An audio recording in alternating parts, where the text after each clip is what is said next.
వ్యాప్తంగా జరుగుతున్న అనేకమైన సమాజానికి ఇబ్బంది పడే సంఘటనల్లో కదా మీరు రక్షణ కల్పించాల్సింది, లేక రెవెన్యూలో పెద్దలందరూ అక్కడ పోయి కాపాడవలసింది. అనంతపురం జిల్లాలో, ఎందుకంటే ఆ జిల్లా నాది కాబట్టి, బహుశా మీరు ఏ పని చేస్తే బాగుంటుందంటే, ఈ రోజున రైతాంగ సమస్యలు, అన్ని ప్రాంతాల్లో రైతులు కష్టాల్లో ఉన్నారు.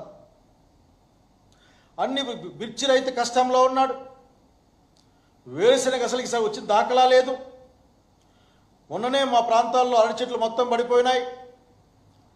₹1,50,000 ఎకరాకు పెట్టుబడి వస్తే హెక్టార్కు 35,000 ఇస్తామని చెప్తా ఉన్నారు మీ వాళ్ళంతా ప్రభుత్వం తరఫున. ఎంత దుర్మార్గం! అక్కడండి కలెక్టర్ గారు నిలబడాల్సిందే.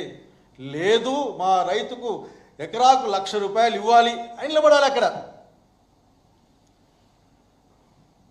బెదిరింపులు జరిగితే అక్కడ నిలబడాలి. అట్లాగే పెరుగుతున్న ధరలు ఉన్నాయి.